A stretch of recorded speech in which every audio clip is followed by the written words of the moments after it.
Greetings and salutations, everyone. Happy 4th of July. I have one heck of an amazing upload to share with you today. Before we jump into it, a couple links. As you know, I rely on Patreon, PayPal, and the merch to help the channel to continue to grow and go. Links to Patreon and PayPal are in the description below. Merch displayed directly under the video. Also, Dogman, Frightening Encounters, Volume 1 through 3, the audiobook versions. They were written and researched by Tom Lyons, narrated and produced by me, Jeff Nadolny. Those audiobooks are available on Audible, Amazon, and iTunes, the links to which are also in the description as well. And finally, last but definitely not least, if you'd really like to help support this channel to continue to grow and go, simply subscribe. It doesn't cost you a cent. Click that like button. It takes half a second. If you don't want to miss any of the informative uploads I put out daily, click that bell icon. And finally, please leave a comment. Why? Well, because all of these things, they really do help this channel to continue to grow and go. And folks, they definitely matter. Now, everyone, I have taken far too much of your time. Let's get on with today's upload, shall we? All right, guys, so yesterday I shared probably one of the most bizarre cases I've ever shared on this channel. I ended up speaking with Junior last night. That's just what he goes by. Actually, JR is what he goes by. And his dad, I was fortunate enough to talk to his dad as well. Now, after all of this went down, his dad kind of went out on his own and started to talk to people. JR never told him that he was going to reach out to me. He never told him about channels like mine. His dad is not familiar with YouTube and the YouTube community of cryptids. JR played him the upload from yesterday. And anyway, we all got together and talked last night. Interestingly enough, the Gila County Sheriff's Department is trying to keep a tight lid on what is going on in the national park, even though there are park rangers and federal services involved in this. In a lot of these cases, the sheriffs are involved too, which is not too out of the norm, because when Tom Messick disappeared, Warren County Sheriff was involved extensively. So that's not abnormal. What is abnormal is the amount of disappearances and the amount of deaths that are in that vicinity of Gila National Forest. Now, you also have to remember that there is these Gila cliff dwellings that are hundreds and hundreds of years old. The Mogollon tribes are hundreds and hundreds of years old. They don't have a representation in the Native American Council, or whatever you'd want to call it. They are looked at like ancestor tribe, like an ancestor tribe, because we're talking 1200 AD. Now, there are numerous cases of missing people. There are numerous cases of deaths. JR didn't realize how many there were. He's been, like I said yesterday, he's been coming to this area for years. You know, just the dad kind of knew, but not really. You know, it's like, oh, another hiker went missing. Interestingly enough, that the Gila County sheriffs kind of don't work or communicate with other law enforcement agencies in that area. So there's kind of a little bit of, I guess, animosity. But there has been, get this is crazy. And courtesy of Robert, JR's dad, and his friend in the Silver Spring Police Department area there had been two campers, that had been missing for weeks, and they were found alive. And one of the women, I believe they were both women too, which is weird. But one of the women actually has, from 2007, actually had a strange kind of story that she ended up telling a paramedic that participated in the rescue. There was a runner who went missing in 2012. Now, this is the strangest. It's all strange because this is a real cover-up. This is like literally when I typed in, because while we were talking, I typed in disappearance Gila National Forest.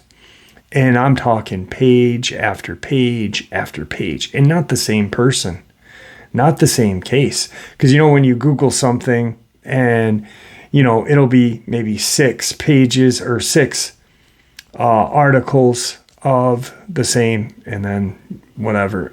And then it just kind of branches off to something else. This was literally page 1, page 2, page 3. Gila Sheriff's Department said this runner in 2012, when found, was didn't look like there had been any foul play and didn't look like there was a struggle. Now, what was strange about that was when the body was examined by the medical examiner, because think about this, each county and each local police department use the same medical examiner. You know, it's not like the big city where there's like 18 different medical examiners. The body was not, there was a closed casket for this body. And when the medical examiner looked at the body and they pieced the body back together, it looked like it had been torn apart by wild animals. That's what the medical examiner's first kind of but instinct was. This is coyote, just maybe some sort of scavenger, varmint, whatever. But during the procedure, he started to notice that, yes, the teeth marks were sharp, canine-like teeth, or sharp, I say canine because the canine teeth, but they were pointed like a predator, not flat for grinding grain and meat like an omnivore.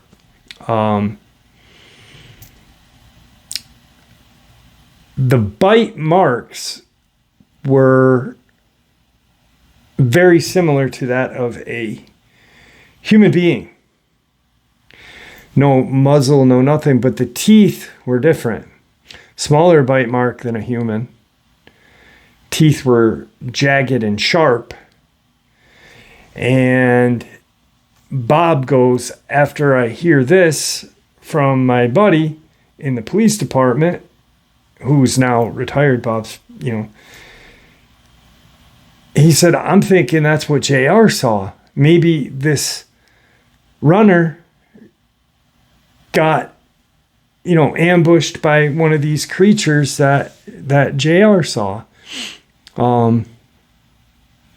And I said, yeah, that makes a lot of sense, because how JR explained them, they were human-like. The eyes were that reddish with that pupil, no white, just that reddish eye. But the teeth were sharp looking.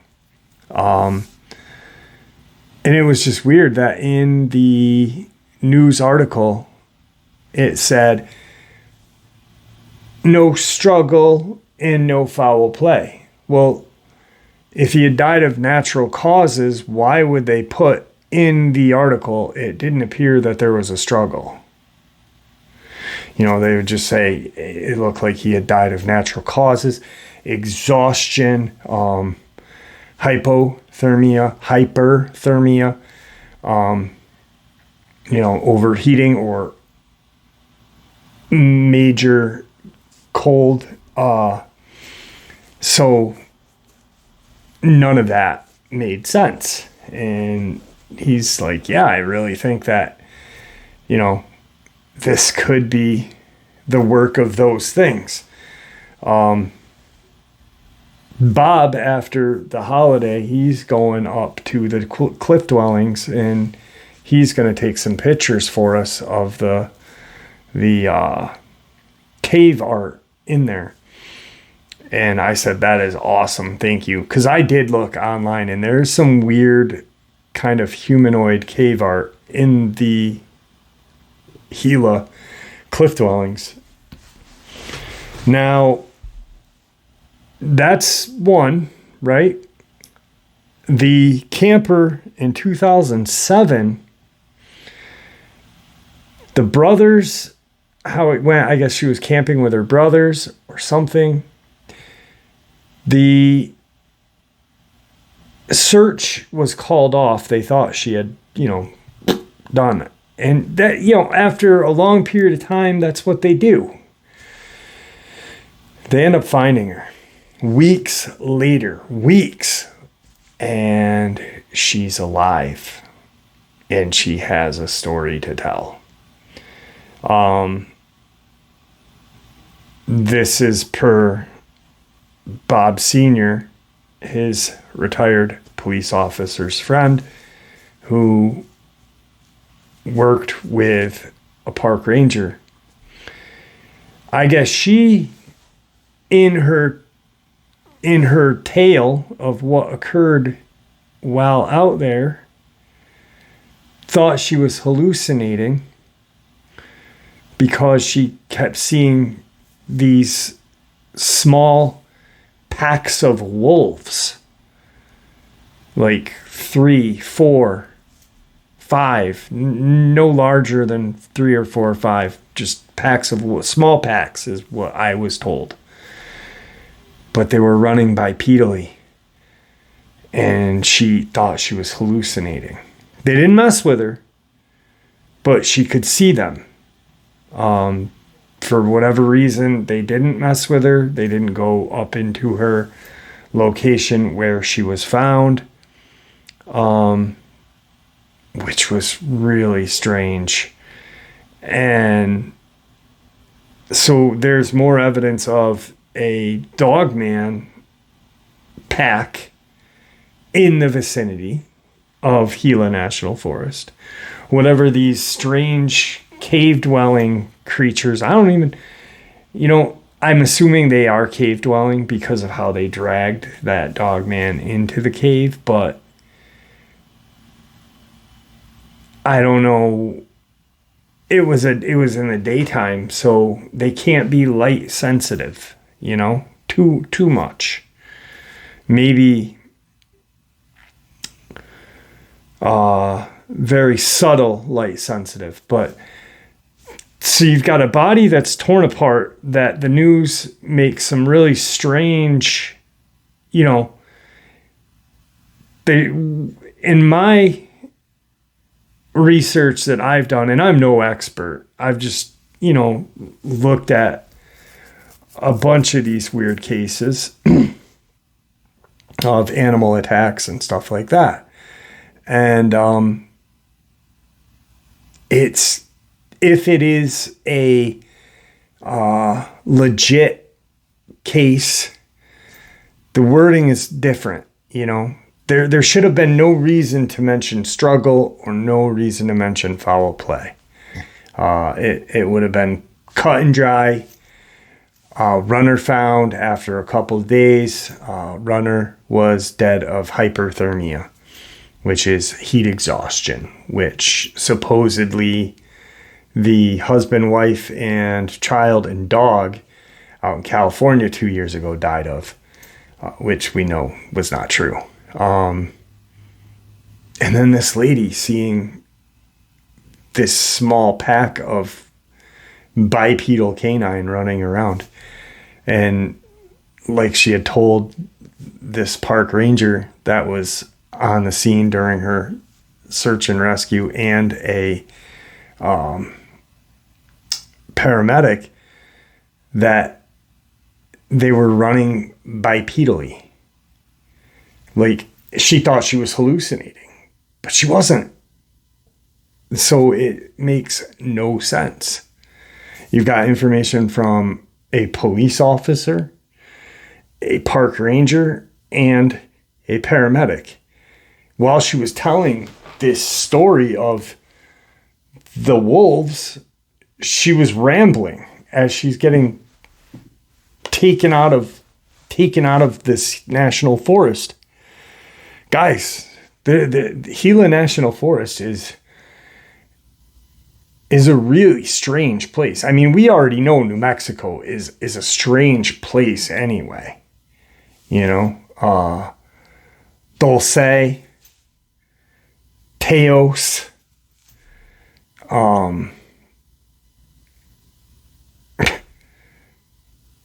now this, it doesn't get any weirder, right? Who knows? These creatures, this is something I want to think about. These creatures that killed that Dogman, what if these creatures are a byproduct of Dulce, of Nightmare Hall? Now, I did look at the map. The map is where Gila National Forest is in location to Dulce is 7 hours south. But we all know there are dumbs all throughout this region of America. Is there a connection? Maybe. Maybe not. Who knows?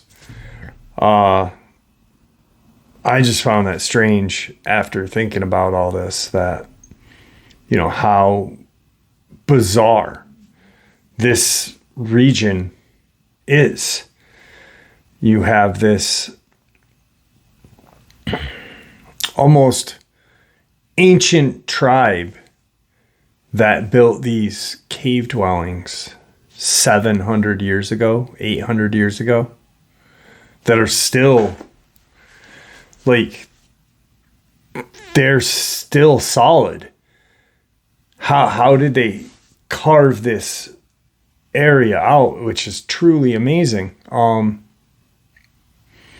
then you have depictions of these creatures in that area, which is even more bizarre. I'm going to look into a lot more of these strange cases that have gone on in the Gila National Park, because it's not a park that is really mentioned too much. We don't hear, we think of Yosemite, other parks, but not Gila. And yet there are pages upon pages of missing, dead hikers. Just unbelievable. So I did thank Bob Sr. and JR for sharing this info with me. Senior's, like I said, he's going up to take some pictures and photos and talk to some more people. He's concerned, he's really concerned about his son. And I could hear it in JR's voice that he's going to have a hard time going back out there. But he said, I will continue to hike and do what I love to do. But I have a new appreciation for what is out there in Gila National Park. So, which I thought was really cool. I thank both of them. Hopefully I can get both of them to come on. JR share his experience and Senior to share what he has learned. Because after this happened, he kind of went, 9 days into trying to figure out what his kid saw, which any dad would, So while researching and looking at these strange missing people and deaths in this Gila National Forest, I stumbled upon a couple of very weird encounters, which really lay some credence to JR's experience. I'm going to share those with you right now. And something happened to me a few miles outside of the Gila National Forest in New Mexico. Some friends and I went camping in the boonies, down a game trail with seriously low levels of activity. I like that area of the Gilas so much because a lot of it is logging land on the outskirts of legit unmapped woods. The first place we set up camp was pretty much on the edge of a pine thicket where the forest jutted up a ridge. Lots of trees, but still not as many as further in, if that makes any sense. Anytime I go camping in a place like the Gila's old-growth forests with nobody around, I like to smudge the area with a sage bundle and roll a cigarette as kind of an offering and a cleansing. Now I have my master's in cultural anthropology, and I lend a lot of credence to indigenous beliefs, especially where it concerns the wilderness. When I sat down by the fire we had set up to get my sage started, it wouldn't light. I used my lighter, I stuck it into the fire itself, but I just couldn't get it lit. It just got charred and the twine burned off. No significant smoke from the sage bundle. It was eerie because usually that's a bad sign if you follow any of this. I just let it go because it was getting dark out at this time, and to suggest moving camp probably would have gotten me heckled pretty bad by my friends. As night goes on, we're doing the typical camping stuff, playing guitars, singing songs, drinking beer, roasting hot dogs, etc. When we put out the fire, I noticed just how dark the forest line really was at night, and it spooked me very badly. We had seen a herd of elk up the game trail, heard some coyote, and I even saw a dinky-looking turkey wandering around at one point in the early afternoon, so I was aware of the wildlife around. But once that fire stopped popping, it was dead silent. Like you said, there's a heaviness to it. The three of us just kind of looked around in the dark, trying to get our eyes to adjust, but figured we'd been staring at the fire so long, and we were just giving ourselves reasons to get freaked out by the darkness. We hopped in the tent, zipped it up, and just tried to get some sleep. About an hour had passed before we all heard a very distinct sound of bipedal walking very close to our camp, crunching on the dry pine needles, twigs snapping, and dirt getting kicked up. It sounded like a big burly guy just stomping around in the middle of nowhere in the pitch black. Even writing this out gives me the chills. That crap was unsettling. We all looked at each other from our sleeping bags, eyes wide and silent as whatever this thing was just passed by us. Just one, though. It was so quiet, no other life could be heard. No sniffling or snuffing like a bear would, no elk call, no sound of jingling or equipment like a hunter would have. I honestly have no idea what in the world could have made such a distinct thump pause, but it was wild. None of us slept that night, and the next morning we moved camp down to another game trail somewhere far away from that looming ridge and the tree line. Didn't see any evidence of anyone around, at least for a mile's radius from our camp, and I still have no explanation for what I heard or experienced that night. As a side note, the next place we set up camp, my sage bundle lit and burned that milky white smoke. This next encounter happened the same year that missing camper was found 2 weeks later. This has nothing to do with that event, but it was just the same year in the same location, which I thought was pretty strange. This incident occurred in 2007 in the wilderness of Gila National Forest in New Mexico. I am from New Mexico. I was raised in Roswell, so this is an area I have visited several times prior with no issue. On this trip, I was with a group of maybe 10 people. We were 2 days into our trek with several more to go. For those of you who are not familiar with Gila, it's a stunningly beautiful area with trails that follow a winding river that carves through the canyon. There are high cliff sides jutting up hundreds of feet through some parts of that canyon and dense brush. Overall, it is very isolated and has an odd vibe to it in certain places. I've always associated that with the fact that the area is full of ancient Native American history dating back to at least 9,600 BC that I know of, maybe even further. Lots of crazy stuff has happened there over the years, to be sure. It has compelling history. On this particular evening, we were camped in an area where the river makes a U-shape as it wraps through the canyon. It was a fun day, and I had even managed to catch some trout that I had for dinner. Right around dusk, I needed to relieve myself, so I wandered away from camp into what I would describe as a ravine, or an arroyo, where the floodwaters drain into the river. There was dense brush on a high-sloping bank on either side. All in all, it seemed like a good place to do my business.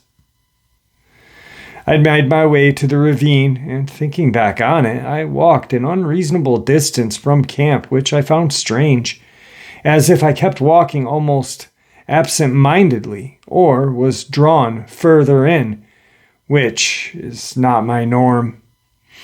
As a preface, there is something I think many here are familiar with that is known as the silence. Typically, this phenomenon occurs in nature where there is a large predator in the area. Anyway, I noticed this eerie quietness, and I knew that something was very wrong. When I say quiet, I mean the silence is deafening, if that makes sense. By this time, it's nearly completely dark, and I am out of earshot of my camp. Alarm bells instantly start blaring in my head and gut. My hair is standing on end. I notice a strange change in my perception, likely caused by the twilight phase changing. But the light around me seemed to become shrouded in a shadow quite suddenly. It was almost like someone had one of those sliding dimming switches for a light bulb. You know that feeling you get when you are sitting somewhere in public and it feels like someone else is watching you. That's what happened suddenly and intensely. A few moments later, I heard a loud and distinct crack and an odd rustling, maybe 30 feet away, and above me in the brush. It sounded like a person where no person should be. It sounded semi-human, like human footsteps, cracking twigs. I was petrified to move. I had finished my business and stood confidently, as I could muster, facing in the direction of the sound. Now, of course, I was unarmed, and knowing what I know about predators, I didn't want to make myself appear any more vulnerable than a kid alone in a ditch in the dark. I have had encounters with bear, mountain lion, etc., but this felt so much different. I did not have the high ground, and figuratively and literally, I called loudly, "Hello!" A few seconds passed, and the rustling continued. Silence, with no response back after a few moments. At this point, I felt beyond vulnerable and terrified, unreasonably terrified. In hindsight, and after researching, I often wonder if infrasound or something played a role. With my hair standing on end, I took a few steps backward, and that's when I noticed the eyes. Maybe 20 feet above this bank in the ditch was a pair staring directly at me. I was in shock for a moment, as I was near where I had heard that crack, slightly iridescent-looking eyes high above me. High enough that they had to be a massive creature or a large creature in the tree branch. The silhouette didn't make sense, but shadows play tricks on the eyes and mind. I can't be sure if it wasn't a large owl. I can't be sure it wasn't a large owl or something like that, but the circumstances and the general feeling made me believe otherwise. The silence and heaviness in the air was totally wrong. It's so hard to explain. Instinctively, I backed up slowly as I was facing those eyes. And that's when I heard another crack above me to my right, and that made me lose it. As that noise was much closer, at this point my fight or flight kicked in, and I turned and sprinted as fast as I could. Breathless, I made it back to camp, and I told my friends that I thought there was a possibility of a large predator in that area, and we should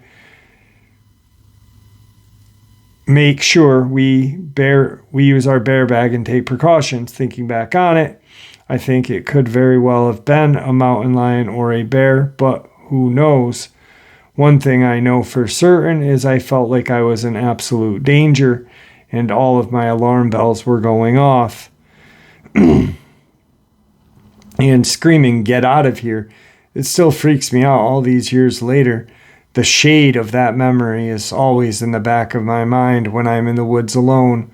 All in all, I'm just glad I'm not another backwoods missing person statistic. Sorry. That is, I think they wanted to say, to make themselves feel better, that they think it may be a bear, it may be a mountain lion, but it was walking bipedally. He could hear it. He or she could hear it. And then the iridescent colored eyes with no light,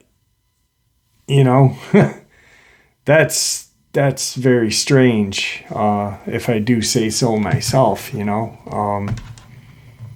definitely there is something very strange and very evil. I think, I do believe that area has got some sort of evilness to it, but I'm not an expert. I just share and research things. So anyway, guys, we're going to cut this short today. I'd like to thank you for tuning in with me. Happy 4th of July. Guys, stay safe, happy, healthy. Please, if you are going out into the woods today, hiking, camping, fishing, whatever, keep an eye on your kids, your pets, your loved ones. If you're going to a fireworks display and there's woods around you, make sure your kids are with you so they don't become a statistic. Thank you, guys, and God bless you all.